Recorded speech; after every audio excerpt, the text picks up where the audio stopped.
Hello, everybody, and welcome back to the Sanderlanche podcast. This week, we read 2 chapters of Words of Radiance by Brandon Sanderson. That was chapters 67 and 68. And now we're going to talk about them for your listening pleasure. I almost said viewing. It's not viewing. I mean, if you're watching on YouTube, there's like a image that goes along with it, but it's not terribly interesting viewing. So for your listening pleasure. In these chapters, first we go to a party with Dalinar. And things have something has happened. Something is going on behind his back, and I think we get halfway through the chapter before we figure out what the hell's going on. But he tries to turn it around.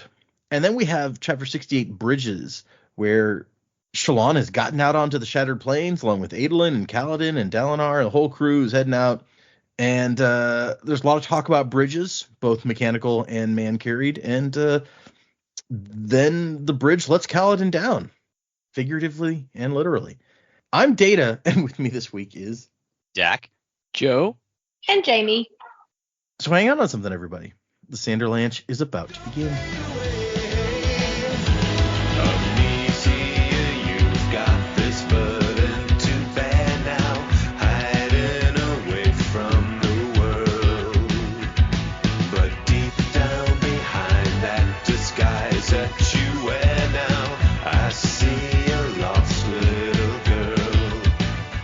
So yeah, just 2 chapters this time, a little bit longer chapters. Before we actually get into it, I want to let everybody know, next week I'm going to be off at Dragonsteel Nexus 2024.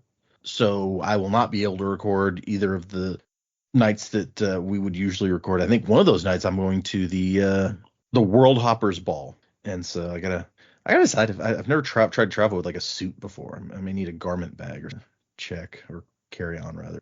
I'd figure that out. But anyway, so we won't be able to record one next week. I may try to, if I can figure out something to record at the convention, just to show some cool stuff. Maybe we'll have a video episode of the podcast that will be, I don't know, maybe just do a mainly YouTube thing, or maybe it'll be a Patreon thing, or maybe I will not find time to record anything, but I'm considering that possibility. But anyway, there will be no regular episode the week after this one because I will be unavailable.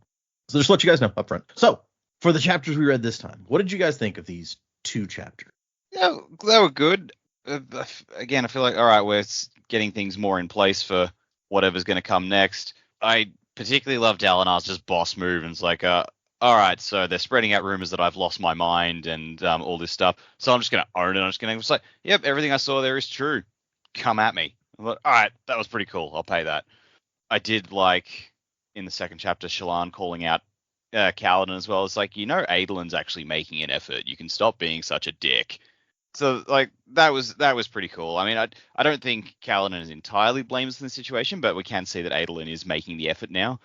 Also, Shallan also has been kind of a dick to Kaladin in the past, so I was like, this can go every direction, but it was nice to see someone actually taking the first step and calling it out. So that was good. But yeah, and then odd little wrinkle to throw at the end. Now they're down in the chasms, and with all there's a whole lot of talk about a chasm fiend down there, so that should be fun. But yeah, fun and games. Have we ever actually run into a cat? Like, ever since the first book, when they had to go down there, we've been talking about there's a chasm fiend hanging around down there somewhere. Have we run into one down there, actually? I don't recall. There was, wasn't there a chapter where it was like Kaladin and the Lopen were down there and they saw one moving like through the chasm from a distance and they were just like, sit down, shut up, wait for it to go by? Maybe. That seems like a possibility. I know they've seen like scratches down there that indicate one maybe had been around, but I couldn't remember if they actually physically saw one. Okay, fair enough. Yeah, I like Shallan like just calling Kaladin on some of his shit and being like, really, Adolin, like the hardest guy in the world to get along with, and then you see him like hanging out with some dark-eyed kids and having fun. But on the other hand, Adolin still does call him Bridge Boy, which is a little bit demeaning, I feel like. So I'm just saying. Yeah, Kaladin isn't entirely unjustified, but he seems to take it further. He's just not a happy guy in general, which Shallan also points out. Like, that he's is an true, unpleasant dude, huh? Yeah. Yeah, these chapters, I mean, it feels like something big happened right at the end, so there was some kind of bits and bobs that were kind of leading us this way. I think the thing that sticks out to me the most about these chapters is Kaladin kind of figuring out like, oh, I've really screwed up here by the decisions that I've made, and I've like the one thing that I've been holding on to, that I've been keeping secret, that's been kind of like the thing that has been saving me, I've now screwed up, and I don't really know how to fix it. Syl can't even really tell me how to fix it, except to say that I have to find the words, right? And so that's kind of a tough situation for him to find himself in, especially since he's now fallen to the bottom of a chasm, or will be falling. A lot of little tidbits though that I like that Dak pointed out, the whole Shallan, Adolin, Kaladin kind of thing that's going on here. And I feel like it kind of lends credence to maybe my theory that eventually they'll all be friends, like the three of them, because obviously, Kaladin and Adolin are getting along a little better. Shallan's obviously going to be in Adolin's life if things continue to move the way that they're moving, and so maybe they'll all end up being friends. That would be nice, for them to be friends, I think. And so really we were left with this cliffhanger, and I'm just like, what's going to happen next? I'll kind of save that for predicaments, but I do have some thoughts about that. And so I'm just kind of excited to finally get into the meat, possibly close to the Sanderlanche territory of this book. The first book, I feel like, was let me say this. I think this book has been paced a little bit better than the last book, but there's still like this feeling of like, okay, something needs to happen. Let's get going, right? We're in the second book of a 5-book series, and so I'm hoping the third book just starts being jam-packed with things, but I guess we'll see when we get there. I don't know. Lots of jam. Got it. Yeah. Coming down. I think he could be dead. We'll have somebody else do his jamming. But yeah, I hope it's packed. I hope it's chock full of good stuff. Chock full of nuts. Chock full of flavor. Chock full of nuts. Yep. Anyway, I'm excited. I want to read more.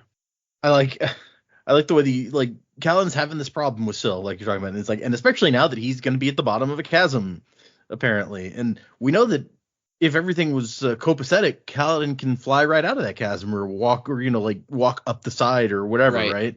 Yeah. It seems like if we've now dropped him in a chasm, maybe everything's not going to work out easily for him. No. But I guess we'll have to wait till next time to find out about that. Or maybe it'll just we won't return to Kaladin for the rest of this part, and it'll just be like, what happened to him down in that chasm? Who knows? Yeah, that would be a choice. I don't know that it's, but You're like, I wouldn't say a good choice. It would be a choice. Yeah. Right. Yeah. We talk about. We talk to my kid sometimes about choices, and which one's a good choice and which one's not a great choice. Maybe we make a better choice next time, buddy. Right? Yeah, better choice. Been there. Actually, while you were talking, I was reminded by the Discord. Somebody was asking, does anybody know? And so just while we're here, and I have you, we're gonna talk to somebody's like, does anybody know where the possum hunters came from? And I was like, it came during the first miss, but what they're asking more specifically is are Joe and Dak referencing anything specific with these characters, like the way the accents and the what have you? No, that came from that came from our brains in the spur of the moment. Yep. Yeah, that was way back in the first Mistborn book. That was 2 houses ago for us. We've moved twice since then. And, right. And I just saw a possum jumping from a tree onto our roof, and I mentioned it on the show, and we just did this whole bit about Scadrian possum hunters. Right. Yeah, that we thought, it's instead of being a what we come to know as primordial chondras, instead of it being one of those, it was a possum running on the roof. And that's how it got started, really. The funny thing is, Dak says possum, and I say possum, and I don't know if we discussed this on the show. I know we've discussed it, together privately. But, Australian possums and possums in Texas, 2 different kind of animals for sure. Yeah, very different. Just as pesky, I'm sure. Yes, absolutely. So there you go, Discord folks. That we're looking for an answer to that. You got question segment a little bit early, just because I was going to forget if I didn't say it while it was on my line. Yeah. But I was like, I remember that it was during the first Mistborn era, and I'm pretty sure they just improv something out of nowhere, but I don't know specifically. Yeah, you want to know where it came from? It came from my brain. Where's that from? My brain. Yeah. Possum hunters have always been and will always be. Yeah, if you hate the possum hunters, if you love the possum hunters, let me tell you something. There's a lot that goes on in my brain, and that's just a small fraction of. It's not always great, but no, that's just a small fraction of what bounces around in there. So, the inspiration for the voice would have to be just a Texas hick. Yeah. And some of the lines were inspired by Kill Bill, but that's pretty yeah, much I was it. like the Sun Number One thing definitely was like a Kill Bill reference, pretty sure. But yeah, which I don't think I did a lot of Sun Number One, and except for the actual bonus thing that we did. Maybe you're right. Yeah. Okay, so moving past that. Sorry, Jamie, what did you think of the chapter? Hi, I'm still here. Yeah. I have things in my brain too, but I don't speak them out loud. Jamie, did a lot of dancing once upon a time, and it's harder to improv that on the podcast than it's true. Joe and Dacker do. I could be doing some amazing interpretive dance in the background, but we are not a visual medium, so. Oh yeah, you get. In fact, that's official canon as of now. Jamie's always dancing. You just don't never see it. Yeah. So the book, we're reading a book. I'll talk about the book.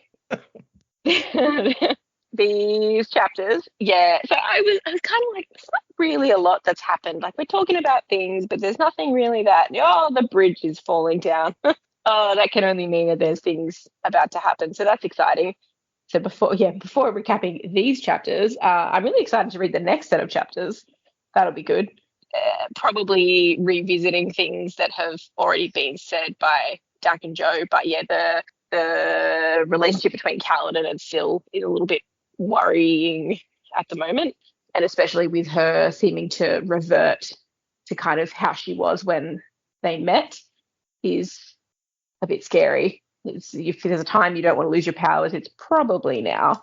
So I hope they can find a way through that.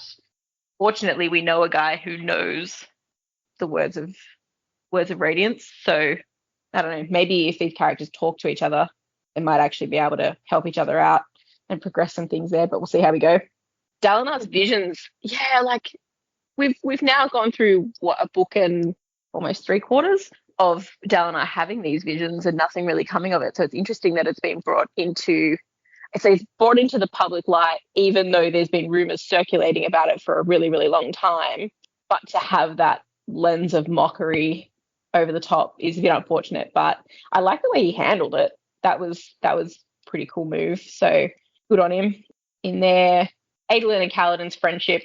I thought Kaladin was a little bit more on the friendship train there when we last saw them together. But today it was like, dude, what are you doing? He's being nice to you. Like, you can see he's being nice to you. So yeah, I think Shallan said what we were kind of all thinking, which is good. But again, if there's ever a time to bond, it's probably at the bottom of a chasm. So that maybe will bring them a bit closer together. And then this stuff like Moash talking about Elhakar's assassination, I'm kind of glad that Kaladin's gone, at least he's conflicted about it.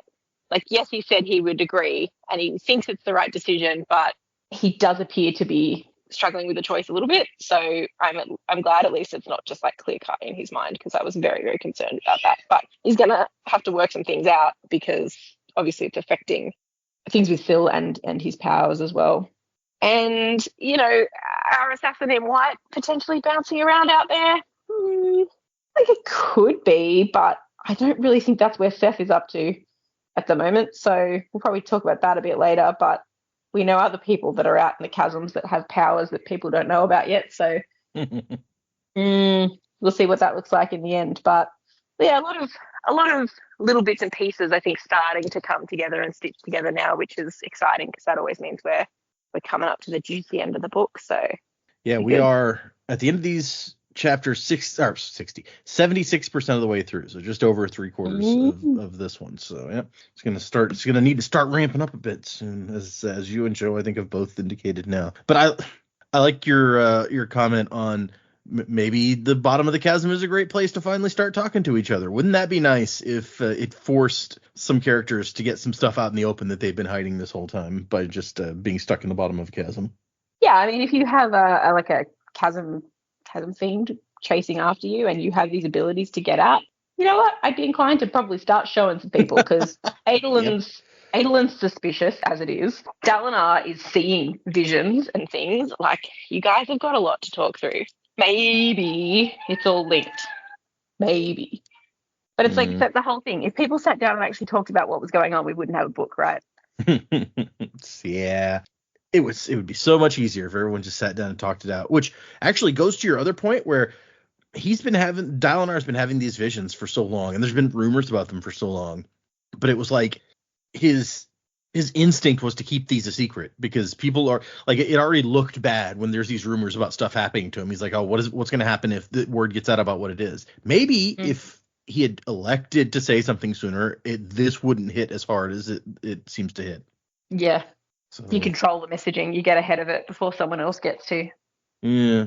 So maybe talk to people sometimes. Everybody in the book. It might help you out a little bit. Last time, Jamie, you were very kind of hopeful that Kaladin is not really on board with murdering the king. Maybe this is all part of some plan somehow. And with what we read this time, it seems like probably not the case. He's not thinking about any sort of plans. So you're like, at least he's feeling bad about it now. How do you feel about where it ended up? I think he made a decision in the heat of the moment that, like it's not some plan to trap Moash or whatever. I believe that he's pretty like, yep, okay, this is going to happen. As far as Moash is concerned, yep, it's going to happen. And, he's sitting here going, wow, like all I have to do is lead him into a particular spot. Like that's my part done. My hands are clean. They're not going to draw it back to me. But wow, it comes at a price of betraying Dalinar as well. And I'm relieved that it doesn't appear to be sitting completely well with him. I think it's something he's like, we absolutely need to have Elhokar not in power, but I wish this wasn't the way. So he does I don't think there's a secret plan in the background that I was really hoping for. He had this idea to like trap Moash in the act or anything like that. But yeah, I am happy because I think if Kaladin was like super on board with this, I would be like, this is not you. This is not your character. So at least for him to be going, oh yeah, like what do I do here? I've made 2 promises and I can't keep one of them. How am I gonna get through it? Like, do I just back out and go, no, actually, I'm not on board? At least he's thinking about it, and perhaps resolution will come up another way that he can get out of it, or he can foil the plot, or whatever it is. But it's not sitting entirely well with him. Like this is why you shouldn't make decisions the day you get out of, like solitary prison. Like, yes, people have made bad decisions and things, but, all of our characters have made bad decisions at some point or another. And yeah, for Moash's family, like that sucked and it was really, really unfortunate. And the ongoing effects of what happened obviously directly impacted Kaladin's life as well. Mm-hmm. So it's something he's particularly passionate about, but, is this the right course of action? And I'm glad that there's still at least a little bit of thought in it for him. He's not sitting there going, absolutely made the right call. You just tell me where and when, and I'll put Elhokar right there, and we'll make this thing a go. Yeah. Being super pumped to murder a guy, other than maybe Amaram, does not seem. You're right. That wouldn't feel like in character for Kaladin to me either. I guess being conflicted feels very much on brand for Kaladin. Yeah, nothing's easy. There's always something that is rolling around his head and he can't decide what, or he blames himself for something or other. That's nothing is easy for Kaladin. That's pretty good, a pretty fair statement, I think. Yeah. Sometimes because it's literally, he has a really hard life, but sometimes because I think he makes things harder than they need to be. Yeah, like promising that you will help in assassinating the king when you probably don't really want to. Like you got yourself into the situation, man. You could have dogged Moash in earlier. Yeah. When it's literally your job to protect the king, you're really making things complicated by promising to help someone kill the king. Yeah. Okay, well, speaking of talking, let's get into these chapters, I guess. We're still in the letter as our epigraphs here. So it's for 67, Spit and Bile, which is still a very unpleasant chapter title. But my path has been chosen very deliberately. Yes, I agree with everything you've said about race. including the severe danger he. We assumed that was Odium's real name. I think that was our guess. Yes. Because that name came up in Hoyd's letter in the last book. Yeah. Yeah. Yeah, I think so. Okay, Dalinar and Navani are heading to a party. He thinks for a minute about how like the Bridgemen are really impressive considering they're not career soldiers. Because they're not career soldiers, they didn't like the whole thing where their captain got thrown into prison. He's like, yeah, they probably won't let it become a problem. You're really underestimating the problem that Kaladin is going to create because of this prison thing. Then again, Dalinar doesn't know about the whole Rashon and how personal that is for Kaladin, and that was probably a big factor. Again, because like people just don't talk to each other in these books. Yep. Kaladin had the golden opportunity to bring it out. It's like, yeah, that guy you like sent out there to cause no more problem. He's the reason I'm here. He's the reason my brother died and my family was like going hungry, and yeah. Also, I do want to point out it's convenient that even though the whole thing with Moash's family seems a lot more Rashon's fault than it does Ellikar's, Moash does not give like Rashon a second thought. It's like, whatever happened to that guy? Well, can I get my revenge on him? No, but Ellikar's closer, so I'm going to have I'm going to take that opportunity. Yeah, I mean, it seems like Rashon is still a Light Eyes, right? But he's not a very powerful Light Eyes. Moash could probably totally sneak up if he could find him and like stab him and get away with it. Yep. But no, he's going after the king. He's like, I'm going to set my eyes on this very difficult. He's going to make things harder for himself also. Yep.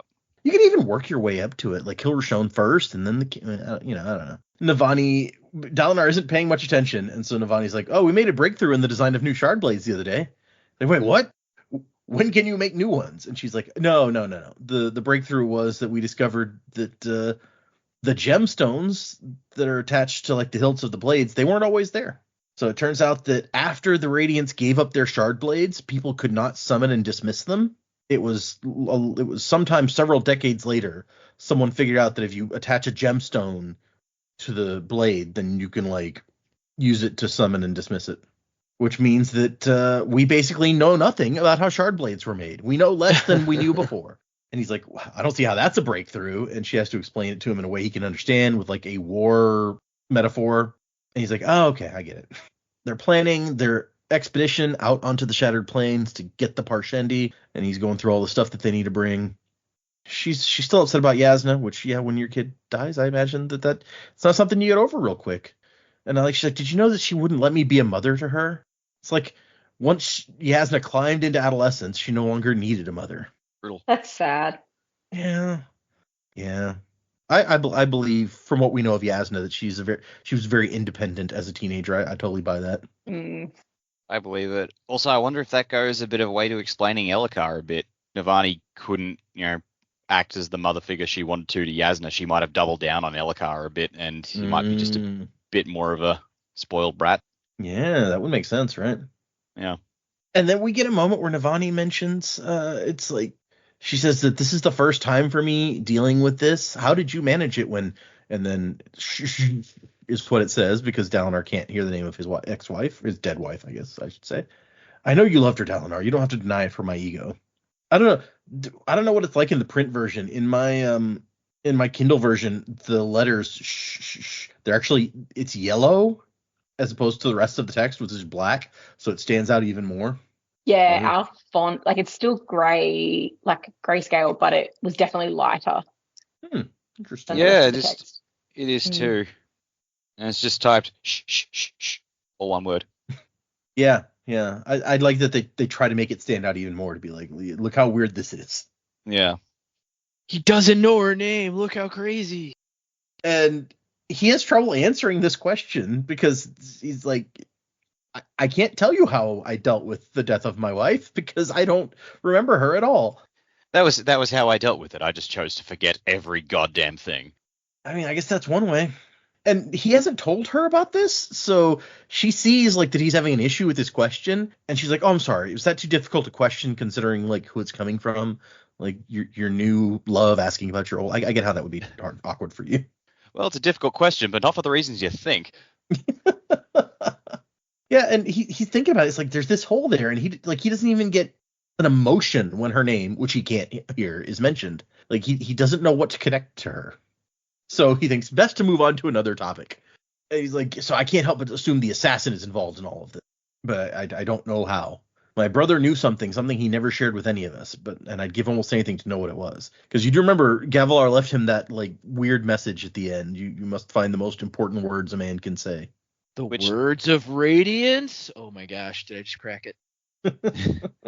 I having had spent some time in this world, I am thinking now it's like they must like the words. Yeah, if it's not the words of Radiance, I mean that probably is it. It's just one of the vows of the Knights Radiant. Like Kaladin's got to find his right words. Maybe. So maybe it's like Dalinar, you need to find your knightly words.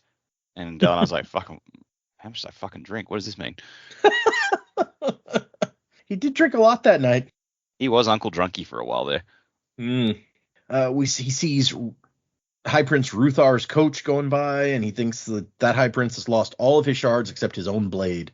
They'd cut off Sadeas's right hand in this mess, but the head remained, and it was venomous. I like that. That's a fun metaphor there. And Navani gives him a little speech about, like, has any good ever come from a father hating his children, as implying that, like, he's trying to lead these other high princes. It doesn't help for him to, like, hate them when he's trying to do that. You aren't wit. It isn't your job to scorn them. Your job is to enfold them, encourage them, lead them. And then she goes off to the women's island because remember, men and women eat separately.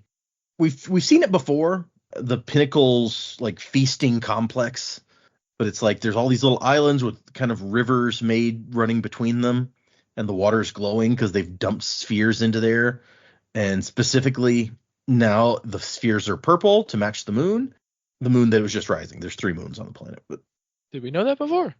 They've talked about like first moonrise and second moonrise and stuff. I don't remember if they've ever said specifically, but yes, there are 3. I vaguely remember them saying there's 3 before, but it was just a passing thing. Yeah, I don't remember them being colored though. Apparently this particular one that's up now, and I don't know if it mentions which moon it is, but the current one is purple. Also, like, is there going to be, I feel like when there's 3 moons, that's gives you more of an opportunity for the line, that's no moon. But maybe that'll pop up sometime. I think toward the end of the chapter, another moon is up and it's blue because they've changed the spheres to match. So that at least tells us the color of 2 of them. Yeah, you guys hear someone playing Elvis music? Blue Moon. Wait, no, wasn't that Blue River? Shit, disregard. Moving on. I don't know. I don't listen to much Elvis, to be honest. Let's get Blue Moon from Greece. Oh, that makes Is that a song in Greece? Yeah. Okay. I've only seen that movie like once ever. Yep, Blue Moon, Greece. Sure enough. All right. There is a song called Moon River. I don't know that it's Elvis, but I don't know. Blue suede shoes, perhaps, Jack. Blue suede shoes also a thing. Yep. It was the moon part, not the. Anyway, moving on. This is great. I love this. Yeah, no, this is You quality guys content here. We just talk about Elvis if you guys want. I'd prefer not to. I mean, I don't know that much about Elvis. Somebody went to Graceland not that long ago, but so We went to Graceland. Oh yeah, you told us about that. Yeah, I remember this. Dalinar's gonna go talk to High Prince Vama because that guy seemed to actually listen to some of what Dalinar said during the most recent meeting. So he's like, maybe I can, develop this further. But when he walks up to, like, Vama is there, and there's a lady from Ruthar's court named Sivi, whatever. And things are awkward when he gets there. And, like, people have been kind of, like, making fun of him behind his back for a while now. So at first, like, he notices people kind of, like, laughing behind their hands or whatever. And he doesn't think that much of it. Although he's like, the looks are, I feel like maybe there's a few more looks tonight than usual, but I don't know. But this is the moment where things start getting, like, weird. And everyone seems awkward when he walks up, and Dalinar is like, hey, I've been wanting to talk to you about something, Vama. Like, you've been doing this really great job with your light cavalry on plateau runs. How do you, like, strategically decide when to use them best? And Vama starts trying to answer, but people nearby start, like, snickering. And then it gets louder, coming from other directions. And eventually, Dalinar's like, what is going on? And Vama just says, I'm sorry, Dalinar. And then Dalinar excuses himself. And, like, what is going on here? He has no clue. So he walks up to Sadeas, who's hanging out with High Prince Aladar. He's like, what are you doing? Like, this is you, clearly. What is going on? And Sadeas is like, what? I'm feasting. And Dalinar's like, what did you do What is everybody laughing behind their hands about? And Sadie's like, oh, you always assume it's me. It's like, that's because anytime I think it isn't you, I'm wrong. So it's Fair you. point. I know it. Yeah, right? I mean, we saw that pretty Yeah. disastrously happen, yeah. You know, it's just the Taylor Swift song again. Sadea should be singing it. It's like, it's me. Hi, I'm the problem. It's me. And then Sadie's just... We never saw much karaoke night when Kaladin was in Sadie's camp, but they actually went down really well. That would have been, yeah, no, I would pay to see that. But Sadius refuses to say anything. He just eats some fruit. He's like, huh, tastes good, and walks off. And Aladar starts to follow him. And Dalinar gets in one dig. Like, I never figured you for a pup to follow at his master's heels, Aladar. And then they're gone. He's like, yeah, I don't care what you have to say. Bye. Aladar's actually deaf. He didn't hear him. Yeah, maybe. Then somebody shows up. Amaram is here to talk to Dalinar. But before he gets to Dalinar, he runs into Wit. And Wit's just like, Bright Lord Amaram, I was hoping I'd be able to see you tonight. I've spent my life learning to make others feel miserable. It's a true joy to meet someone so innately talented in that very skill. Wow. And Amaram's just like, do I know you? Like, he has no idea who Wit is. He's like, who are you? This is like the best possible reaction. Who's talking to me like this? Nobody talks to me like this. What's happening? Well, and Amaram actually seems to kind of trying to be nice about it, because he's like, do I know you? And Wit's like, no, but fortunately you can add it to the list of many, many things of which you're ignorant. And Amaram holds out his hand, like, all right. I've met you now, so the list is shorter, right? And he wants to shake Wit's hand, and Wit's like, please, I wouldn't want it to rub off on me. I don't even, like, it follows up with, what's it? And he's like, whatever you use to make your hands look so clean. But I don't even feel like you need that. Somebody's going to try to shake my hand. I'm like, nah, please, I don't want it to rub off on me. It's just like, okay. What I really like about this is the fact that Amaram's whole thing is, even though we know he's a bastard, like, his reputation is that of one of the nicest High Lords out there. Mm-hmm. Because, like, even before Kaladin saw the real side of him, like, he thought, oh yeah, this is a good dude, and like, that's his reputation on the Shadow Plains. Like, he's a man of integrity. So it's nice to see Hoyd is just not buying into that and cutting him down in the worst way possible. And Amaram's trying to go like, no, I'm a nice guy. Please shake my hand. And Hoyd's like, you can fuck right off, mate. Exactly. And also, I like the contrast between that and then Dalinar. It says Dalinar hurried over. And Wit's just like, Dalinar. No insults for Dalinar ever. He's just like, how's it going? And so, and Dalinar goes, Wit? And then he's like, Amaram, what are these papers that you've got? And he's like, oh, these are copies of things that are being passed around at the feast. Your clerk thought Brightness of Navani would want to see it. Where is she? And Wit is not going to stop. He's like, staying away from you, obviously. Lucky woman. And Dalinar's like, do you know what these say, Amaram? He's like, oh, I wish I didn't. I can hit you on the head with a hammer. A good bludgeoning would make you forget and do wonders for your face. Dalinar's like, I'm trying to have a conversation here, dude. Please. It's like, look, I get it. This is your thing, but like, we are talking about something that's kind of important. I was expecting like Wit to come back with like, now Dalinar, I was here first. Wit's like, I'm only joking. And Dalinar's like, good. A hammer would hardly dent that thick skull of his. And Amaram turns to him and says with a look of bafflement. And Wit's like, oh, you're very good at that expression. A lot of practice, I assume. But Dalinar at least said his name. He was like, Wit. And so Amaram's like, this is the new Wit? He called him Wit earlier. How'd you miss that? Yeah, he is thick. Wit goes, I mean, I wouldn't want to call Amaram an imbecile, because then I'd have to explain to him what the word means. And I'm not certain any of us have the requisite time. Just, oh, boy. I love it. It's always fun. Wit came for blood tonight. Yeah, no joke. Really did. Amaram's thick as Richard the Thick Book. Throwback. Yep. Also, something's telling me that Wit really doesn't like Amaram. Like, it's not. He's taking this like a lot deeper than I think he would anyone else or anyone else that we've seen. Like, he doesn't hold back, but also he's not letting up at all. You're right. It almost gives credence to my theory that that Hoyd is both Wit and that dude from the Ghost Bloods. Oh, what's his name? Mraize. Yeah. Because Mraize doesn't like him. Yeah, like he's specifically their target. Interesting point. Yeah. I feel like you're probably right. Wit just doesn't like Amaram, and maybe he knows something we don't, or maybe it's just an instinctual thing. Or I've always thought there might be a second possibility. It's just that Wit is hanging out in one place insulting people, and they just haven't moved away from him. So he just keeps going. Just keeps going. I think that's. I don't think that's giving enough credit to Wit. Like, he really doesn't. It does not appear to like him. But we also know that Wit knows about Shallan. He knows about. We don't know how much he knows about Shallan, I guess, but we know he knows about Shallan. We know he knows about Kaladin, so he may have many reasons for not liking old Amaram. It's true. Yeah. And Amaram's just like, why hasn't anyone killed this guy yet? And Wit goes, dumb luck. In that I'm lucky, you're also dumb. And I was like, thank you, Wit. And he starts pulling Amaram away finally. Like, okay, let's go somewhere else. And Wit's like, wait, Dalinar, just one more. Okay, one more. I promise I'll leave him alone. Thank you, Wit. Thank you, Julie. And the final one is, I salute you. You are what lesser Cretans like Sadeas can only aspire to be. Wow. Damn. And finally we get away from Wit. And Amaram's like, okay, so these papers are a record of your experiences written by Brightness Navani. And Dalinar's like, okay, somebody go find me Brightness Navani. What do you think of this? And Amaram's like, well, I mean, obviously they're visions from the Almighty given to us in our time of need. I wish I'd known about these earlier. They give me great confidence in my position.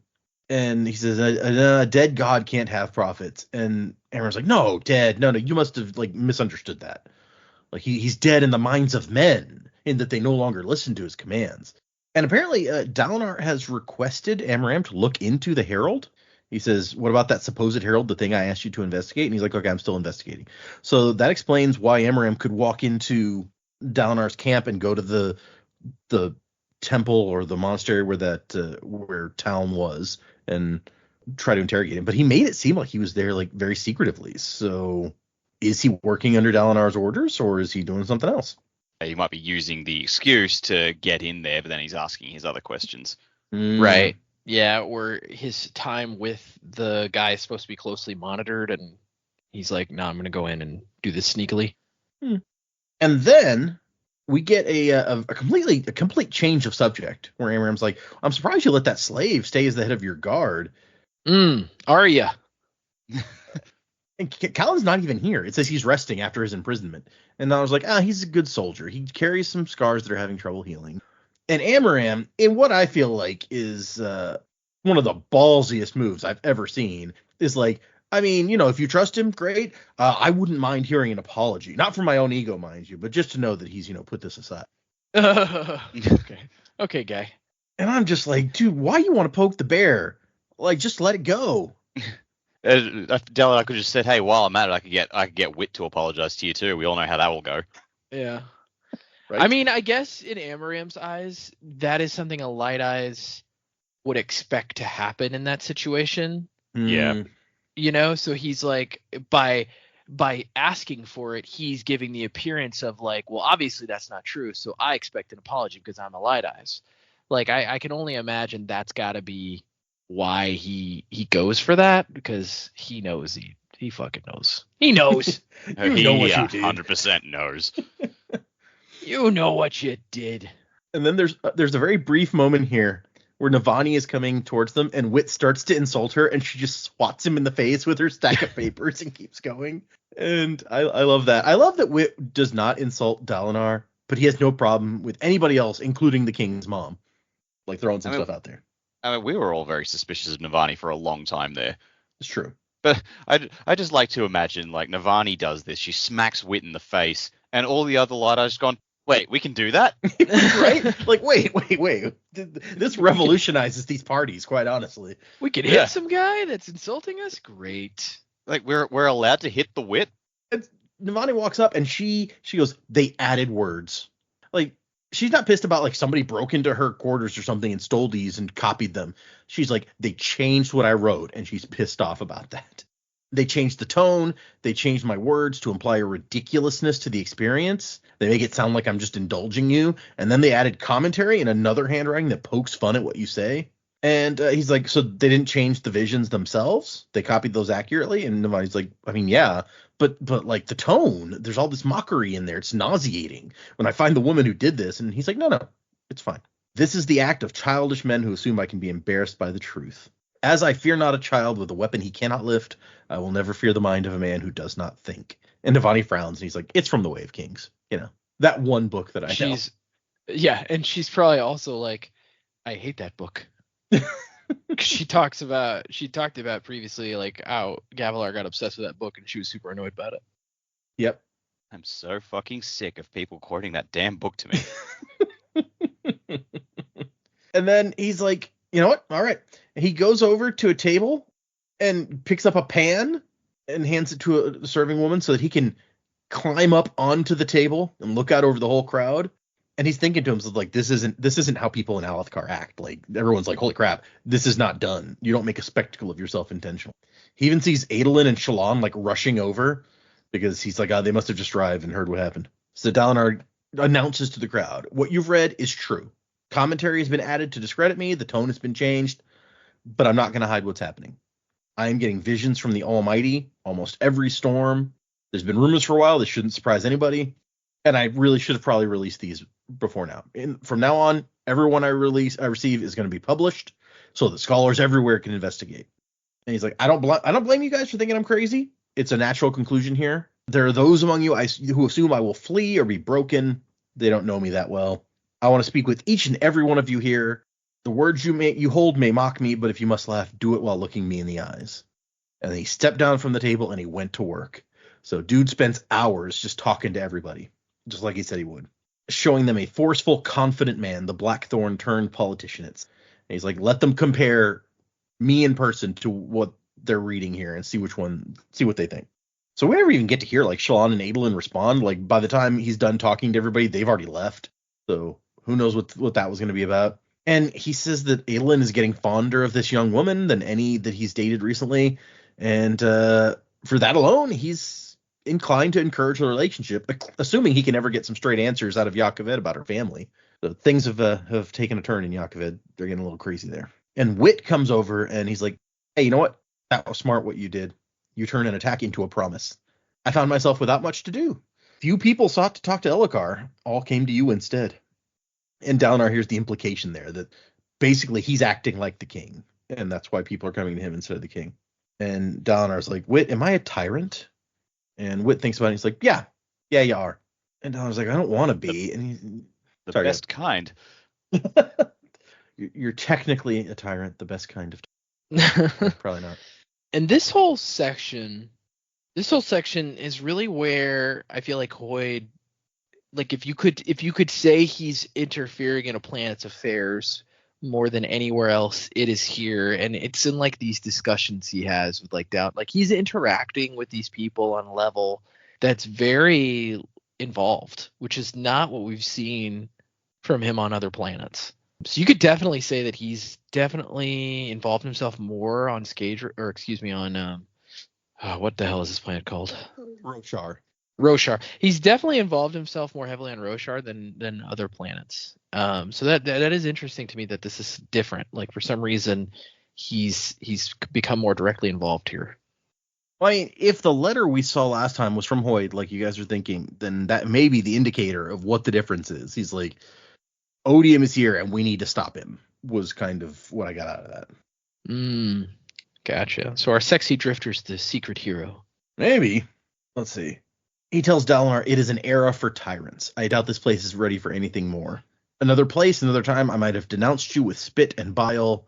Here today, I praise you as what this world needs. Which is something I've actually heard people complain about in some of Brandon's writing, is that we've got this example, and we've also got the example of Elend, who wants to found a democratic government, but ends up having to be like authoritarian to, help everyone survive. And I've heard people say like Brandon seems to favor this, like, well, people aren't always ready for democracy, and so sometimes you need to boss them around and tell them what to do. Well, and I would say this, while I agree with that, we also have to understand as readers of this fiction is that their world is not in the same place as our world, right? So like what Brandon's writing doesn't fit for our modern society here and now.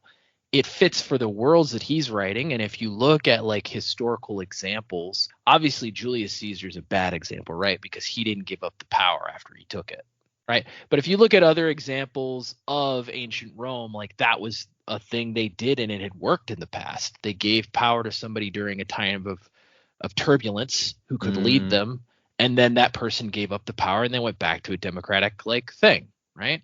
So it works as long as the person who is doing those authoritarian things isn't corrupt. And, they're human beings, so obviously they make mistakes and they can be corrupted in certain ways. I think we're seeing that in some of our more endearing characters in Brandon's works. Like, there's this fear that we have from the Lost Metal that maybe Harmony's going to start becoming corrupted by the shard powers that he's holding. Kelsier has done a lot of things. Not saying that he was ever a completely virtuous person to begin with, but he's done a lot of things that we've kind of raised eyebrows at for what he considers is the good of all. Like, I'm gonna have to do this my way in order to get these good things accomplished. So, like, does it work for our modern society? I wouldn't say. So basically what I'm saying is I don't think Brandon's a fan of it. I think Brandon's probably a pretty good study of, like, historically the types of societies that have had to use this, the culture and societies that have had to use that kind of system in order to get things done. That's an interesting take. I can see that. Honestly, I've always been of the opinion it may be more that storytelling is easier when you have a main character who can make all the decisions. Imagine, you remember the scenes in Well of Ascension where, like, all the different politicians are debating stuff? Like, imagine that was the main core of the book, was anytime a decision needed to be made, you had like 20 politicians debating it and they each have their own thing. Like, that doesn't lend itself well to, like, action adventure sort of stuff. I mean, you can tell that from our talks about Well of Ascension. We're all just like, oh god, they're still talking about these things. Yeah, exactly. So he's like, you know what, the democracy can have an off page. Okay, that's we need to go now. Although I guess really in Era 2 they're running with like a democratic type government, and that doesn't stop it from being like a fun adventure romp for most of it. Again, a lot of that was happening off page while our main characters were out having the adventure. Yeah, it's true. Right. A lot of those people were also corrupt. Yeah, there's a lot of corruption there. And so Dalinar and Wit have a conversation where Dalinar basically is like, I want to be better than this. Like, you say this is a time for a tyrant, but, like, I don't like that. I want to. He's kind of taking the Elrond role here, where he's like, we should be better than this. And he does some referencing of Way of Kings, and Wit's like, I need to read that book again sometime, it seems. I wanted to warn you, I'm going to be leaving soon. And he's like, we only just got here. And Wit's like, I know, it's super frustrating. I will admit, I've discovered a place I need to be, though I'm not sure why I need to be there. And then he says, Dalinar's like, wait a second, are you one of them? And Wit says, excuse me. He goes, a herald. Oh, no, thank you, but no. And then he says, okay, but are you one of the things I've been looking for then? Like a radiant? It's like, no. I'm not a radiant. I'm just a guy, and I'm your friend. But understand that our goals do not align completely. Do not trust yourself with me. If I have to watch the world crumble and burn to get what I need, I will do so. With tears, yes. And Dalinar just frowns. And he's like, okay, well. And this is another, like, just instance where he's, like, giving a lot more information to these characters than he has in previous places. Well, and giving them more than they can handle, because Dalinar has no idea what to make of, like, any of the stuff he says. So it's interesting. And he says that he can't stay here because if he finds me, then I become nothing. And Dalinar's like, who? Who finds you? The one you fight, the father of hatred. And then he takes off. So, interesting. Not that I think anyone's surprised at this point that Hoid is familiar with Odium. With Odium, yeah. Other than Dalinar. He's surprised by this. Although I don't know that Dalinar... No, I guess Dalinar knows the name Odium because in his vision, it's like, Odium killed me. Yeah. Yeah, okay. Our other chapter is Bridges. And the epigraph here is, however, it seems to me that all things have been set up for a purpose, and if we, as infants, stumble through the workshop, we risk exacerbating, not preventing a problem. So this is, the writer has been agreeing with the first letter, more or less, up till now. He's like, yeah, no, I agree with what you're saying. Here's where we take the turn. He's like, but here's what I think. That if we try to mess around with this, we're going to screw up what's supposed to be happening. We're out on the Shattered Plains from Kaladin's perspective here, and they're taking a little field trip, a scouting mission out to, for one thing, Shallan is going to get to see a chrysalis of a chasm fiend that's already been had the heart pulled out of it, but that's also sort of an excuse. They're doing some scouting to get ready for the big expedition. And in the meantime, Kaladin is having some trouble. He's not able to, like, pull in Stormlight. He can't even feel the Stormlight in the sphere like he used to be able to. At least not every time he tries. He does get it eventually. And he's like, what's going on, Syl? Is something wrong with our bond? Is it because I haven't found the words? And she's acting strange too, like more simple than she has been, and more like when he first met her. And she says, you're making bad choices, naughty. And he's kind of pissed off about it. Like, what? You want too much of me. I'm not some glorious knight of ancient days. I'm broken. And she goes, that's what they all were, silly. And then zips off. And Bridge 4 is out here carrying their bridge. They've got like the old padded leather vests over their nice uniforms. But they're out here helping out. Bridge 4 forever. Even Renarin is out here, like he never carried a bridge before, but he's part of the group, so he gets a turn doing it too. And while they stop for a little bit, Kaladin goes over and hears Dalinar talking to one of his scouts, who's like, "Oh, we saw somebody out here. I swear it, like flying around in the sky. I'm not crazy. The other people saw it too." And Dalinar's like, "No, I believe you. It was the assassin in white, because that's the only guy we know that can fly, right?" And Kaladin's over here like, is that thing over there made of wood? What's up with that? Totally. And so apparently these scouts, they're vaulters. They basically pole vault from one of the plateaus to another to scout around out here, which Kaladin thinks like you have to be a special kind of crazy for that. Yeah, that's the job. I'm just like, holy fuck, you could not pay me enough to try that. And not only that, but they stay out here during high storms. There's like a little cubby dugout that they climb into. And Kaladin's like, yep, crazy. All right. And Kaladin's like, what if the assassin does come, even though he knows that's not who they were actually seeing out here? Dalinar's like, well, I mean, I don't see that it really makes a difference here in the palace, wherever. And Kaladin's like, I mean, I wish you'd take one of those shard blades Adolin has been winning, which is interesting. I don't know if anyone else had thought about that, but Adolin has won a bunch of shard blades, and Dalinar has not taken a single one of them. And Dalinar starts to talk. He's like, hey, about your imprisonment. And Kaladin's like, nah, already forgotten. I appreciate not being demoted. And Dalinar says, you're a good soldier most of the time. And then they look over at Renarin. And Kaladin's like, he's actually fitting in really well. I never thought I'd see the day. But apparently, since what happened in the arena, he won't practice. Renarin won't summon his shard blade. Dalinar's like, I'm not sure if his time with your men is good or bad. And Kaladin's like, if you don't mind me saying, like, your son seems kind of like a misfit, out of place, awkward, alone. And Dalinar's like, well, I mean, yeah. He says, well, then I can say with confidence Bridge 4 is the best place he could find himself. And Dalinar's like, all right, fine. I trust your judgment. And then Kaladin goes off, and we run into Adolin again, who's on his horse. And he's like, hey, I thought that, Kaladin, why are you walking? I thought you could, like, take a horse from the quartermaster. Or not from the stables, sorry. And Kaladin's like, yeah, I can. I don't want to. I trust my own feet too much. And then we get back to, he starts getting kind of mad at Syl. Like, well, you're punishing me for agreeing to help Moash? Is that why I'm having trouble here? And then he starts getting worried because she's acting weird. He's like, you seem like you were when we first met. And she tells him, you have to decide what you want. And he's like, what, are you trying to force me to change my mind? And he's like, no, I'm not trying to force you to do anything. You have to do what you think is right. And he goes, that's what I'm doing. And she's like, no, I don't think you are. Which I think we all, and Jamie in particular has mentioned, it's like, I hope that he doesn't think that this is right, what he's doing. Like, I get his opinion on it, but, or like the place that he was when he made this decision. But, and he's like, okay, fine, I'll tell Moash that I'm out. Will that fix things? And she's like, well, but you promised him. And he's like, well, I promised Dalinar too. That's the problem. I've made 2 promises and I can't keep both of them. And he says, what do I do? And she goes, you must speak the words. You have to find them. Find them soon, Kaladin.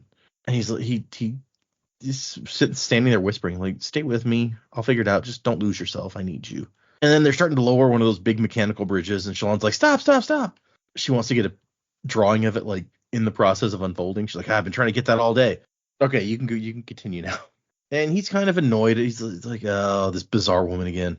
And then he sees a guy that he sort of recognizes, but he's not sure where he's seen him before. One of the carpenters out here working on the bridge. It's like, I know that guy from somewhere. Maybe he used to be a soldier. I don't know. As soon as he said carpenter, I was like, oh man, he hung out around the carpenters a lot when he was in Sidaeus' camp because he would get the wood from them. This is true. And then Moash shows up in his shard plate, which he has painted blue with red accents. And apparently his eyes really are changing, like they're becoming light. Oh, there's the confirmation. Yep, finally. This is a question we've had for like 2 whole books now. Does it really work? It does, apparently. And Cal's like, you don't have to salute me, Moash. You outrank me by a whole lot. And he's like, no, I'll never outrank you. You're my captain forever. And when Kaladin notes his eyes changing, he's like, yeah, but I'm not one of them, okay? I'm one of us, Bridge 4. I'm our secret weapon. He's like, secret? Dude, they probably heard about you all over the world by now. You're the first dark-eyed man given blade and plate in our lifetime. And Moash is like, hey, we're getting close. We're almost ready to, do the thing. And you won't even have to do much. It's fine. All the dark eyes in all the world could have been given this honor, and they gave it to him. Could have been Teft. Like that's I feel like that should be just our recurring thing. It's like Yeah. justice for Teft. Justice for Teft. So apparently the new plan is they want Kaladin to like kind of lure him, like get the king somewhere in position somewhere. So then Graves is going to shoot him with a bow. And Kaladin is conflicted about this. Like he doesn't like the king. The king is pretty bad at being a king, but at the same time, like this is kind of wrong. Only I hadn't just promised to help assassinate him. Yeah, right. Not only that, but he's betraying Dalinar's trust, and I think that's the worst part for him. He's like, I'm betraying this guy who I've kind of at this point, like Dalinar saved him. And gave so him, far, like, Dalinar this position. hasn't actually done any wrong by him. Like he's kept his word the whole way. Yeah. Sure, there might be some things that he doesn't like, but he's done what he said he would do. He's pretty upfront and honest. And yeah, it's going to be a big blow, Kaladin. I mean, Kaladin blames Dalinar in part for putting him in prison, but that was in order for him not to be executed. Yeah. Like he saved your life again. Yeah, he stopped you But from also being got killed. him out. And then got him out, right? Yeah, exactly. I think we all agree that it's like this shouldn't be as hard a decision as you're making it, dude. Then Adolin comes back and he's like, hey, the assassin's been seen out here at night. And Kaladin's like, yeah, I heard. We need a plan. What if he attacks out here? And Kaladin's like, well, I hope he does. From what I've read about him and what we saw, like he jumps around on walls and ceilings and stuff. He can't do that out here, can he? And Adolin's like, well, yeah, but he can just fly out here. Kaladin's like, well, yeah, but we have like 300 archers with us. I think maybe we can do okay. And then they look over at Shallan, who's sketching some stuff, and Aelin's like, you know anything about women, Bridge Boy? He just has to. I get that like the Bridge Boy thing is basically his nickname, his term of endearment at this point because he's trying to be friendly, but it's still so condescending in my opinion. So he's like, You are no longer Bridge Boy. You are now Bridge Teen. Bridge adolescent. Bridge Juvenile. and I like Kaladin's reply, light-eyed women? No, I don't know a thing about them, thankfully. And Aelin's got it's like, man, people think I know a lot about women, but I really don't. I don't know how to keep them. I want to keep this one. And Kaladin's like, I mean, maybe tell her that? And he's like, do such things work on dark-eyed women? And Kaladin's like, dude, you are so asking the wrong guy. I have not had time for anything even approaching that. You are. You know my history, right? You know where I've been the last few years. Like, yeah. You remember, like, I've been on the dating game. Yeah, you remember I was a slave, right? Like, didn't even see a woman except for the one who was really mean and tried to get me killed all the time. Yeah, but married too. So. Dalinar's been letting them, we saw like they can go to the bar and stuff now, so maybe like Adolin assumes Kaladin stepped his game up. Yeah, I Yeah, mean, true. for all Adolin what game knows, there like, was Kaladin's to be the had. biggest player. Yeah, right. That's true. He's like, man, all the dark-eyed ladies probably flock to you. You're the only dark-eyed captain. He's like, yeah, True. that's not how it works. I mean, So I honestly, hate if them. Kaladin put in some effort, maybe it would work that way. But I hate everybody and everything, including myself, buddy. I don't know what you want from me. yeah, that makes it difficult. I hate everything and everything. I hate everyone and everything seems stupid to me. Yeah, Kaladin's real emo. Yeah. And so Adolin says we need more of a plan than just archers. And Kaladin's like, okay, well, like what? Well, I mean, you're not going to have a shard blade, Adolin says, but we won't need one because of, And Kaladin is briefly worried about this. He's like, I know. Yeah, that thing. What thing? That thing with the stuff? I like how he's just trying to like grasp at anything to get him to say something to confirm something. Kaladin's just like, you don't know. You don't know anything. Like Kaladin's worried for a whole second until he realizes, oh, he has no idea. This is the most awkward attempt at like fishing for information I've ever seen. You're not very good at this, are you? I mean, he essentially does. He's like, I have no idea what you're talking about. And Adolin's like, something's weird about you. Admit it. He's like, I don't know what you mean. Your again- girlfriend's over there. You might want to hang out with her now. It's like, Adolin, are you coming on to me? What? This I'm is not a little hearing awkward. a Your no. girlfriend's right there. Yeah, no joke. Oh gosh. And they end their conversation with like, Kaladin says, if we do fight him, go for the kill. Don't go to injure him or something. He might be able to heal. Just trust me. And Aelin's like, you know what? I do trust you. It's weird, but yeah, okay. And then they go over to Shallan, and she's smiling, and Catelyn's like, she probably saw an interesting bug. And Shallan's like, no, it's moss. Of course, moss. She's got some good ears, that Shallan. Yeah, exactly. No, it's moss. Oh, so much more interesting. Shallan says, this moss is growing in a strange pattern. What would cause that? And Aelin's like, alcohol makes me do crazy things.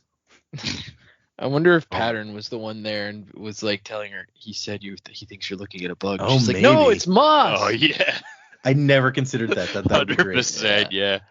Or if Pattern's like, look at this moss, mistress. It's an interesting pattern. She's like, oh, okay. Sidebar: Drunk Moss, great name for a band. Yeah. Yeah, okay. Maybe Tipsy Algae is better. Uh, No, Drunk Moss is better. Tipsy algae. Shallan tells Aelin to hush about his alcohol joke, and Kaladin is like, I guess out here everything's so barren that there's not much to get excited about other than moss. And she's like, you hush too. Go polish your bridge or something.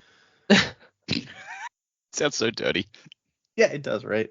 And then she's like, hey, I heard some soldiers talking about a chasm fiend being spotted. Do you think it might attack us? And Aelin's like, you sound way too hopeful about something like that.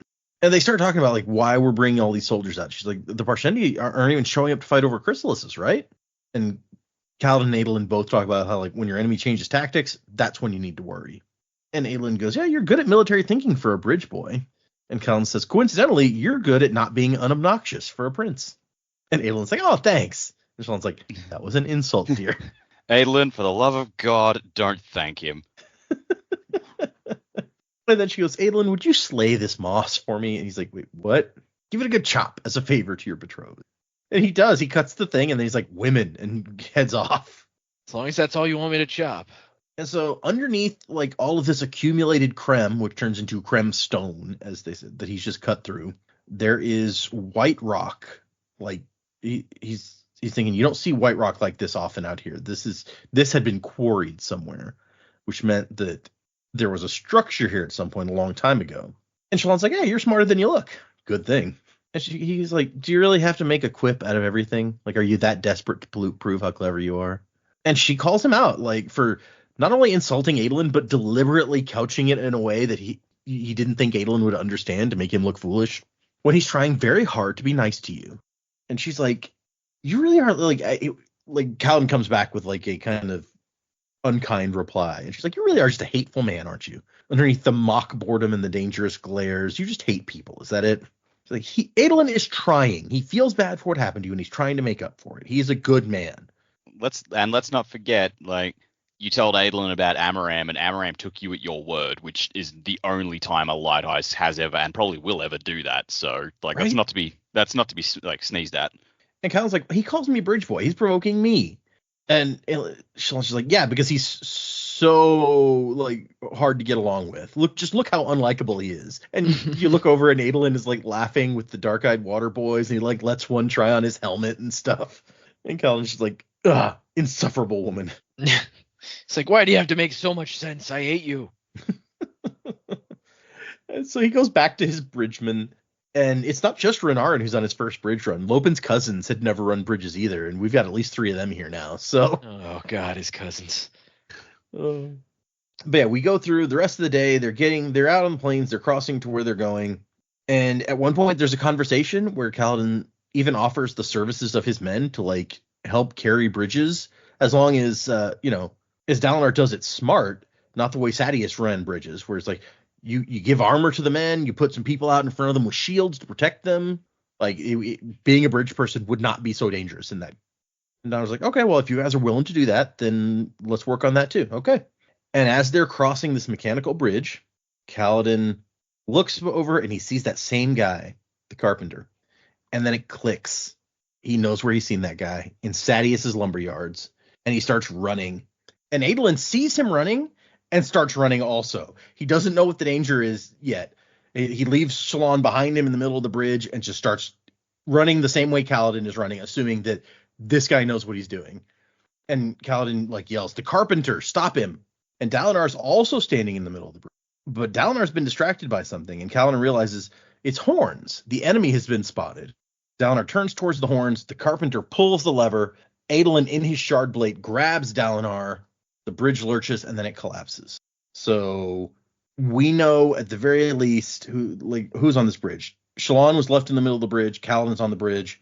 Adolin and Dalinar are both on the bridge, and it has collapsed. So that's a lot of people potentially falling here, in addition to who knows who else. And that's the end of our chapters. So moving into predicaments. Where are we going next? What is going to happen? We are reading 3 chapters for next time. So that's chapters 69, 70, and 71, which I forget if it was on record or not, but there's only 2 more sections, 2 more episodes before we get to the interludes. So this is not a long. And then that's the last set of interludes in the book. Then we have 1, 2, 3, 4. The interludes are 1 episode, and then we have 5 episodes after that, and that's the end of the book. And that Santa starts lanching. Yeah. You gotta anticipate that. Things may take a jump there. But for right now, 3 more chapters, and chapter 69 is called Nothing. Chapter 70 is called From a Nightmare, and chapter 71 is called Vigil. So what do you guys think? Where are we going? What's going to happen as we move into the last 25% of this book? Those chapter titles give me nothing, so not a lot to go on there. Fair. As for where we're going, I feel like, I don't think Dalinar and Adolin are down in the pit, but Kaladin is, so he'll be down in the chasms. He'll be alone for a bit, and he can't use his powers, so he has to really confront who he is and what he's doing. I get the feeling Adolin will probably jump down after him at some point, because he's got the shard plate. Maybe he can jump that far, or they've got those pole vaulting dudes. Maybe Adolin can slide down the pole and then climb back up it, dragging Kaladin with him. That might be fun. But yes, I think where we're going is Kaladin will be confronted with a chasm fiend, and he'll have to kill it himself without powers and without a weapon. So how he does that, I've got no NFI, but that'll be interesting. Yeah, killing a chasm fiend with no powers and no weapon, that I would pay to see that as well. That's gonna be a tough one. Not really a lot else I can predict at this point, because Kaladin's story is really on hold till he gets back on top. Or I don't know. We know that if he has his powers, he can fly right out of there, but he's having some issues with those. He's having problems with those, so he's kind of stuck. I think we can safely say he's not going to try and assassinate Elhokar while he's down there, so that's a good thing. If he turns a corner and runs into Elhokar, I'm going to have so many fucking questions. I mean, they didn't seem to feel like they were going to need Kaladin a whole lot for this plan. His whole job was going to be lead him somewhere we can shoot him. So they may not. They could probably do it without him. Yeah. He has an alibi. Yeah. True. Yep. 100%. Although the more I think about it, actually, if Kaladin's gone, maybe Moash is in charge of Bridge 4. He's now the highest ranking person by far who's associated with Bridge 4. God.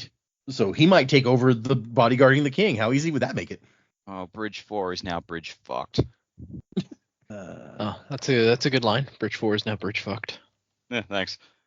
Yeah, I like it. That's there's our new sign off right there for the end of every episode. Bridge 4 is now bridge fucked. That actually sounds like we're turning in, we're going to do a very adult adaptation of Stormlight Archive. I'm not sure that's a good idea. Oh yeah, dinosaur erotica. No thanks. Oh god. Nothing. I mean, I would guess maybe this is a chapter where it reminds me of Final Fantasy VII, as things often do, where you'd have these interim weird times where somebody had just fallen off of something large, or they had just been asleep. They've been unconscious, right? And there's there's the unconscious version of Cloud that's talking to himself and being like, "Hey man, you should ask some questions about what's going on. Things are weird." Or, "Hey man, you should not do what you're doing. You should do something else. Why are you messing around doing this crap?" Cloud doesn't listen to that version of himself very much, though. No, and with good reason. If you haven't played the 1997 game Final Fantasy VII, spoilers ahead. Yeah. But 30 years ago. Some of those voices are his inner self, but some of those voices are Genova. So do with that what you will. Maybe you don't want to listen to Genova. I know I don't. So yeah, but that being said, I think this nothing chapter is that moment, right? There's this nothingness that he's plummeting into. Maybe he's having some inner monologue here. What's the next chapter called? After Nothing is From a Nightmare. From a Nightmare. So then that's the chasm fiend, right? I agree with that. I think a chasm fiend's going to show up. That's the nightmare. From a Nightmare. Or maybe it's Adolin's aunt / Elhokar's mom is like, oh no, my first husband died, my daughter's dead, and now the guy I was in love with all these years is also now fallen off a bridge and is probably dead. And Vigil is them maybe holding a vigil for the people they think are lost. But here's some immediate predicaments I have about maybe what's going to happen. So they're going to fall down the cliff. I do think Adolin and Dalinar both fall. I think the only reason Dalinar survives is because Adolin holds him and cradles him as they fall, because Adolin's got the shard plate on, right? Mm-hmm. So he grabs his dad, they fall, but he breaks his dad's fall with himself. So they survive. I think they're all three of those men and Shallan are going to be down in the chasm. And I don't think Shallan is going to be revealed as somebody who has powers at this point, but I do think Kaladin is. I think Kaladin's going to be down in the chasm. They're going to be faced with that chasm fiend, and he's going to have to find whatever words Syl's talking about, and that's going to break the barrier of him not being able to do the magic and all that good stuff. So he's going to have that experience down in the chasm. He's going to be able to fight the chasm fiend, save them, all that good stuff. And that was kind of my predicament going into this episode this week after reading that they all fell off the bridge. I was like, well, speaking of another Final Fantasy VII reference, falling off a bridge, that's the moment when things are going to turn and he's going to have to kind of like show them like, okay, I am this guy. I am Moana. Yeah. Okay. Yeah. I'm that guy. I'm the guy with the powers and stuff. And that's going to turn, I think that's going to turn things around. The Chasm Fiend's they're going to beat the Chasm Fiend. Hooray, everybody's saved. But because they're down in the chasm, maybe they run out of Stormlight during the fight like Kaladin does, so he can't like fly back up, right? Because if he runs out of the juice, he can't do the flying stuff. And so everybody thinks they're lost or gone or whatever. And so that's the vigil part and all that stuff.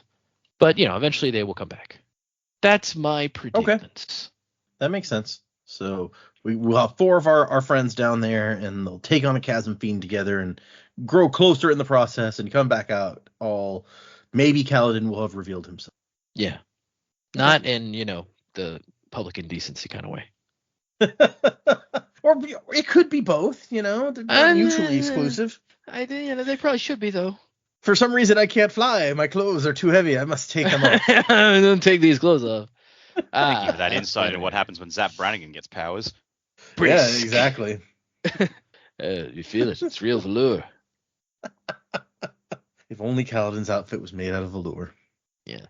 I guess it could be. We don't know. Oh, okay, fair. Don't know why it would be, but yeah, okay. Yeah, maybe the uniforms are blue velour. Yeah. It'd be amazing. Yeah, I'm on board with this. Who's the Kif to Kaladin? Taft. Maybe Taft, yeah. Yeah. Yes. What do I call it, Kif? Sex Lexia. Yeah. Deft. Show them my slave brand. He points at his forehead.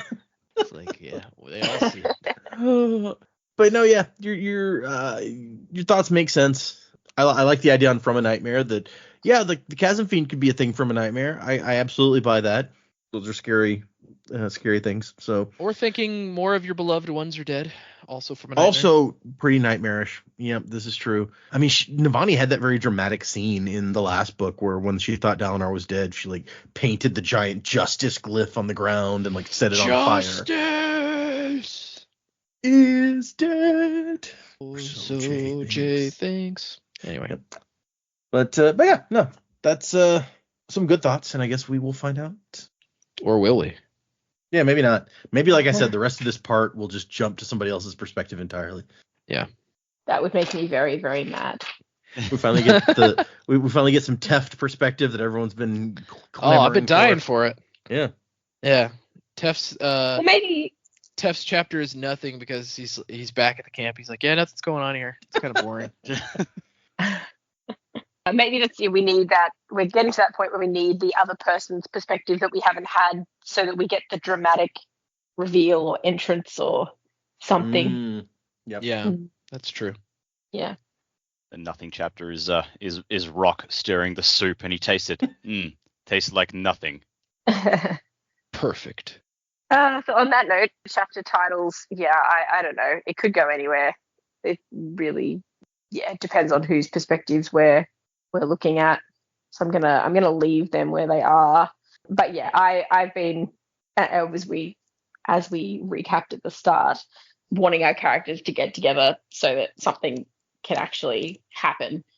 And now is a perfect time for Kaladin to tell these people that he's got this ability. Adolin already thinks that there's something weird going on. You know, we're kind of learning about Dalinar's vulnerabilities in terms of the visions. Adolin, they're building a trusting relationship. They're going to be in a situation where there has to be the chasm fiend has got to be around. We've heard about one walking around, and then even just in these chapters, people are going, yeah, one's been sighted. We know that things are about to go down. Sounds like probably above and down below. So now is going to have to be a time. He's going to have to figure something out in terms of finding these words. Hopefully Phil can give him enough ability to be able to get them out of safety. I don't think that we're going to lose any of these characters in this section. I know all last book we were like, yep, Dalinar's not making it out alive. I really hope Dalinar makes it out alive, because we haven't closed his story off yet with his visions and what's going to come of that. So I think, this is a real opportunity for Kaladin and possibly Shallan to go, hey, actually, it turns out we have radiant abilities. Adolin's probably not the character that I needed in this discussion. It's really Dalinar, Kaladin, and Shallan. But it's probably good for Adolin to be there. But they can have this discussion away from people. Not that it's going to be a calm situation, but they can work some stuff out before they get back up and sort of come up with a plan of how they're going to get through the next little bit of time. But yeah, realistically, that's because we're all down here. It really depends what happens here as to how the rest of the book unfolds. So yeah, true. I'm reluctant to look any further at this point. Fair. I like the note about, because last year we had predictions almost from the beginning of the book to the end that Dalinar was not going to make it through the book. And we haven't really had much of that this book. And maybe because, just like you said, there's so much about Dalinar and what he's been going through, not just his visions, although the visions are a big part of it, but like the thing with his wife and all this other stuff. Like there's so much there that we don't know, that if he died, it would be kind of sad. In addition to, we like him as a character, so that would make it sad, but still. I also think at some point you told us that, now I guess we could still have the prologue from his perspective if he did die, but I think at some point you also told us that like one of the prologues is from his perspective. So I don't you know would that think. I said that. I thought you did. I think you guys joked about it because yeah. he was passed out drunk the entire party. So you were like, Dalinar's perspective would just be him on the ground. Oh, maybe that's what we Sure. said. I think we made the assumption that the next book is the prologue is from his perspective, because the next book is the name of his sword that he gave up. Oh, So it's yeah, like that's got right. to be a Dalinar heavy book. Good old Oathbringer. I mean, Yeah. Yasna's perspective was the beginning of this book, and this has not been a Yasna heavy book for sure. No, but She's Yasna's out also there. not a perspective character in general. Oh, Yeah. you're right. You're right. Yeah, really hasn't been. At least not yet. If you guys are right, maybe there's still time. Yeah. Oh, there's no way she's dead. Come on. Oh, she's alive. Don't even try to mess with us. But yes, I like. I think Jamie was the first one in the episode to mention this idea that it's like they're all in the chasms now, so maybe they'll talk some shit out, and this will be the place where just because they're forced together like this, that some stuff will come out, even if it's only like I think Joe predicted, like or Dak, I don't know, even if it's only like Kaladin's powers come out into the open, that would be a big step. But there's room for a lot more than that. Could you imagine, like, if they're all down in the chasm and Kaladin doesn't reveal his powers or some of his skill to get them out of it? Like, could you imagine how pissed off Dalinar would be later to be like, Really? You could could've You just could flown do us? that the whole time? Yeah. Okay. Especially when Adolin is already suspicious, right? So if Kaladin does nothing now, and then it comes out later that he He has just looks like a real abilities, jerk. like a real jerk. I mean, Shallan is down there too, but is there anything about Shallan's abilities that we know that could help them get out of a chasm? I don't know that there is. She could make a I mean, it could rock. hide them. Yeah, Yeah. it could hide them. Yeah, she's Okay. like PETA in the Hunger Games. She's real good camouflage. Well, and maybe we've got it backwards. Maybe Shallan will be the one to go, actually, you know what? I can help us. And then she'll be the first one to reveal her powers, which then sort of helps Dalinar with, I'm putting the Radiance together. Meanwhile, you've got everybody hates Amaram down there.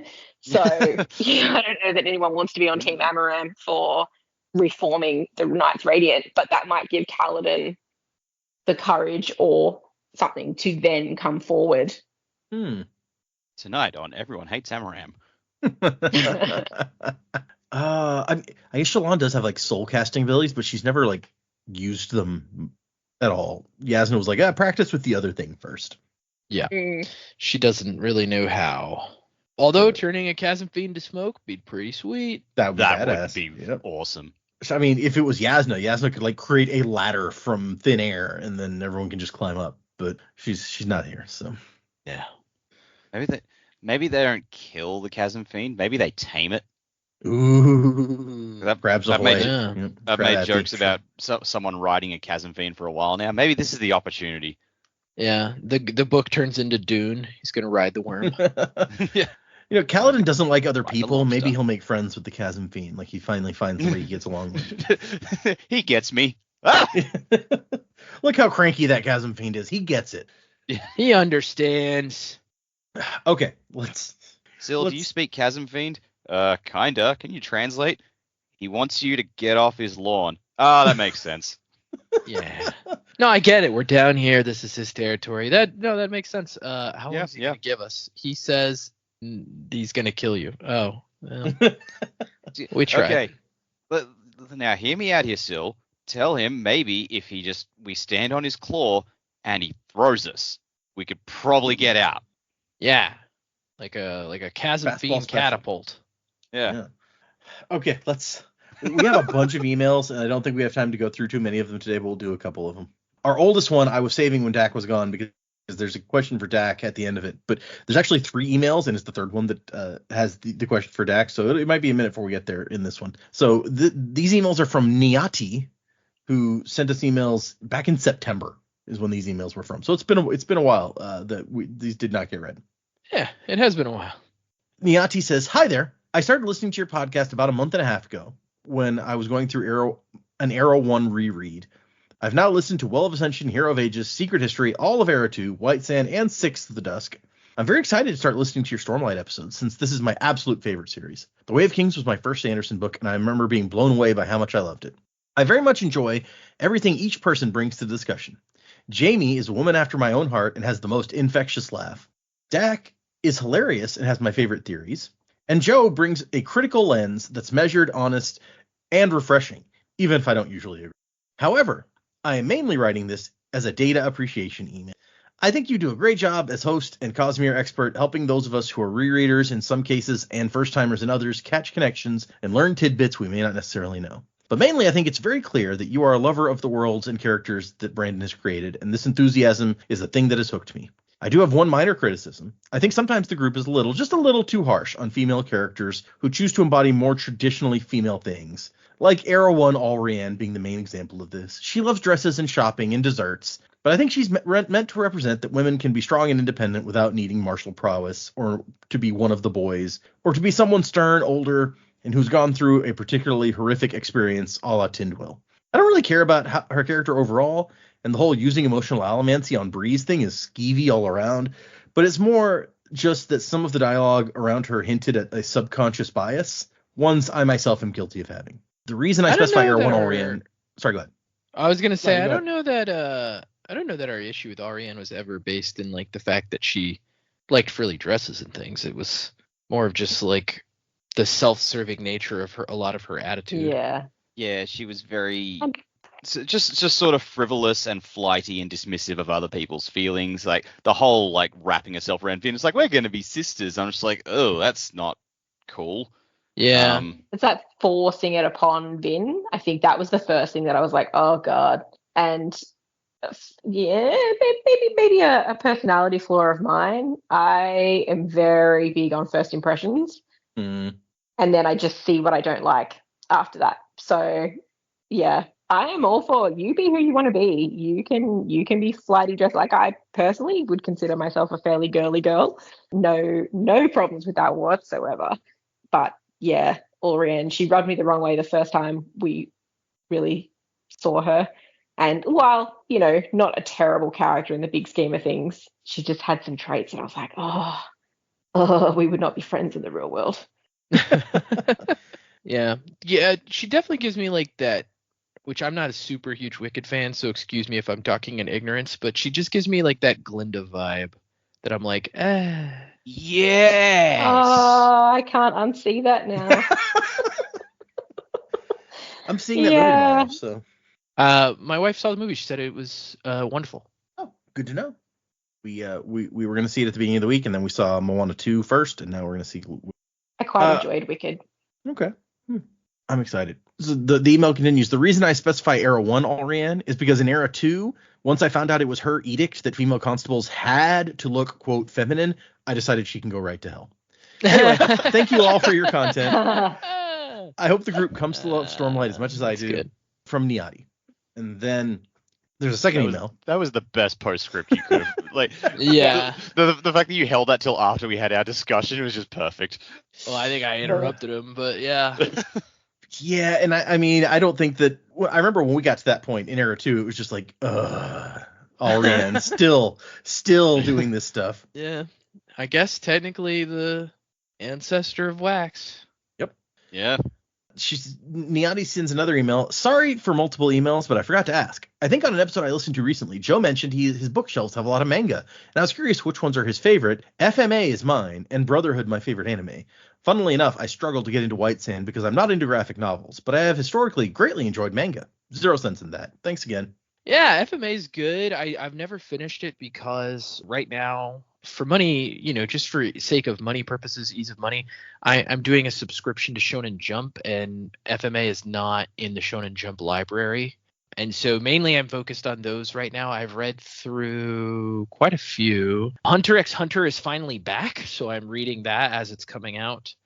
It went on a very long hiatus, so I'm enjoying that. It's changed a lot over the years, which I'm sure anybody who's read the manga kind of knows. It's changed quite a bit, and so the focus right now is very different from the previous focus. It's become very kind of intellectual and mystery novel-esque, which is not bad, but it's just a lot different than what it was in the past. Slowly working through One Piece. Of course, One Piece is very long.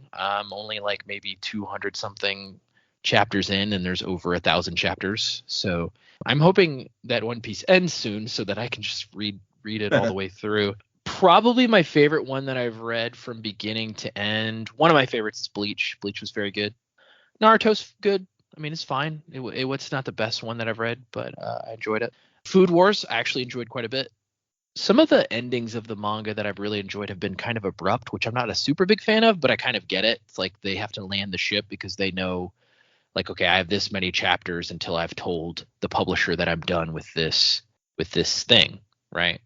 But yeah, I'm really just kind of focusing on famous ones that I've heard of that are shown in the Shonen Jump library that I can read kind of as I go. Actually, hold on. Let me pull up. There's one in particular that I'm really enjoying that is coming out week to week, and it's been out for a while. And I think they're working on an anime adaptation to it. Let me pull up my the One Piece the One Piece like live action anime adaptation did pretty well, didn't it? So yeah, adapting more things. I'm sure. Well, this isn't. Yeah, these are just anime adaptations, not live action. Because it's a newer manga. It's only 56 chapters, so it's only a little over a year old. But Kagurabachi, I'm enjoying that one quite a bit. It's a Shonen Jump. A brand new one that just came out about 12 weeks ago, Ichi the Witch. I'm enjoying that. And there's also one that's a little older. It's 70 something chapters in now. It's Nue's Exorcist. Also really enjoying that one. So I'm reading a lot of stuff right now because I'm just like, if it piques my interest on Shonen Jump, then I just start reading it. Oh, another one. This one's about 22 chapters in. Ultimate Exorcist Kyoshi. That one's pretty good too. That one's more of like, it's got kind of, the cool supernatural stuff, but also there's a pretty heavy comedic vibe in it. But then the classics, obviously, like I'm a huge Dragon Ball fan, always have been. So I've read through, all of Dragon Ball Z. I'm up to date on Dragon Ball Super. Not a big fan of some of the anime adaptations of that. Like I'm not interested in watching Dragon Ball Daima. I don't like GT. I know a lot of people love the GT anime. I've never been a big fan of it. So mainly I've decided reading the manga is easier than watching the anime because I can read the manga really fast, but the anime, Sure. you have to sit and watch. So and because it's a show, they stretch out stuff. I just watched on Netflix Delicious in Dungeon, which is an adaptation of a manga, but it's really weird show. Yeah, a couple of my friends like that. It's the one where they like eat the monsters, yeah because they're poor. Yeah, a couple of my friends really like that show. I haven't watched it.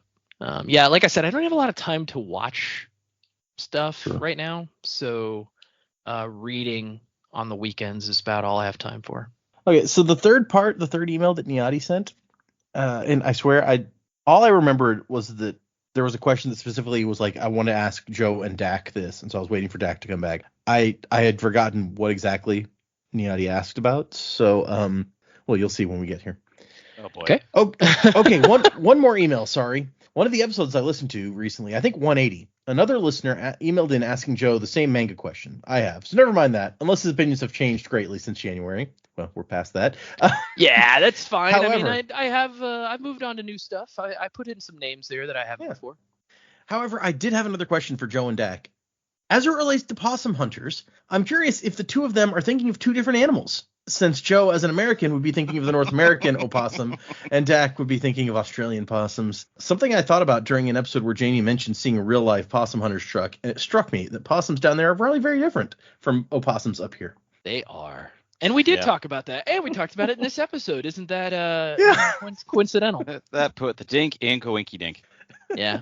Well, we really didn't know that was in the email before he read it. I totally forgot. Complete coincidence. Oh, so yes, your question got answered before we even got here. So yeah. Don't you feel like, wow, they knew what I was going to ask before I asked it. We have several more emails, but we're running long this time. Let me do this one more short one, and then we'll save the rest for a different time. This one is from Eldred. I just wanted to emerge from the shadows and finally write in. I think I started listening all the way back during Well of Ascension or Hero of Ages, and I'm usually driving while listening, so I don't have time for it. And when I do, I've forgotten. I just started to re-listen from the beginning, and I have to say that you started with a very high quality of recordings that I very much appreciate, which is not always true for these kinds of shows. Also, incorporating things that are still in the show today, like predicaments and such. Keep up the good work, from Eldred. So, yeah, we definitely picked up some stuff early on that has continued for a long, long while. So hopefully you're enjoying things like that, because it's too late now. I think jumping to people into the Misting Crew, I don't remember when we started that, but it was somewhat early on. Yeah, I think it was fairly early. And the timing on the Patreon, having the Patreon and then you could add the fairing power worked out really well, because we didn't know you could have a single fairing power until we got to Era 2. So it's true. It just coincidentally lined up pretty well, I think. Okay, yeah, we'll save. We got several other emails, but they're all pretty lengthy, so we'll go ahead and save those for another one. If anyone would like to send us an email, the address is thesanderlanche@gmail.com. Find us on X and Instagram and Threads and Blue Sky, where I posted a picture of the socks that I got from Light Day, and then realized afterwards that some of the pins that were on there that I also bought on Light Day could be potentially spoilery if you looked closely at them and had only read up to the point of the book that we have read to. So for the three of you guys, don't look at Blue Sky, which I don't think any of you were looking at already that I knew of. So that's probably not a big deal. But if anyone's worried about super minor that you'd have to look real closely to make out spoilers, don't look at our Blue Sky post from over a week ago. when you hear this. But they did have a deal. Light Day, I don't know if you guys were aware because they did send emails, but I don't know how many have bought from Brandon's shop before. But Light Day was like Brandon decided that his company was going to do like a Black Friday thing, but they didn't want it to be Black Friday because he's like, I want to give my staff the ability to like be off and with their families that week. So it was like the end of last month that they had their like what they're calling Light Day, which is like, this is what we're going to do. We're going to have our own version of Black Friday for us. And they released several new products, and I bought some, including a set of socks where there's a pair of socks for each of the 10 Radiant orders. So I got 10 pairs of socks. Oh, neat. Yeah, they're kind of cool. They have like the little glyph Cool. that represents each order is like embroidered onto one side of the sock, and it's got like some words on it and stuff. They're pretty comfy. But anyway, I'm advertising for Brandon's socks now. Also, they put out the new pins for purchase, including the set of 5 Colin family pins, where they put out Dalinar and Navani and Adolin and Renarin and such. So that was cool. So yes, you can find us on Blue Sky. Apparently that has gained like millions of new users recently, so I need to pay more attention to that. It's seeming like it may become a big thing as we continue moving forward. You can also find us on Patreon, where I've been putting up my reactions most recently to the Wind and Truth preview chapters. And then, I mean, Wind and Truth is coming out when I'm at the con next week. And I think it probably makes the most sense for me to just continue reacting to Wind and Truth until it's done and then go back, because I left Dragonsteel Prime like a third of the way through the book and in my reactions to it, as I've done the Wind and Truth chapters instead. So I'll probably finish that out and then go back to Dragonsteel Prime, at which point maybe I will have forgotten everything that happened in the first third of the book. But anyway, if you want to hear that sort of stuff, check out our Patreon. Remember, we're doing 3 chapters for our next episode, chapters 69, 70, and 71. So if you're following along, read those 3 chapters for next time. Music by Miracle of Sound, and Wasing to the Time of Next. Colo, he has Fasher. Crabbat! You forgot your name. Don't let your spirit fade away. Amnesia, you've been through such pain. But you're growing stronger every day. Amnesia. Now, hold on, there's a crying baby. 1 second. What is it about that guy? I've seen him somewhere before. My God, it's the Lumber King. The Lumber King. It's the Mattress King. Run. There was a Simpsons thing. Like, wow, that sign really makes your butt look big. I thought so too, but they said it sells. It works for the Lumber King. It's just a billboard of like this like guy with a piece of lumber poking out of his pants, and his bum is like shifting back and forth. And Homer's like, lumber, we need lumber. Oh, Homer. I am evil Homer. I am evil Homer. He's watching Barney. 2 + 2 is 4. I can see why this is so popular. Where was I? All right, are you evil Homer? I am not evil Homer. What? Me? Yeah, you. I am evil. I have like a mix of that on as a track in my phone somewhere. I am evil Homer. Anyway. Nice. Yeah.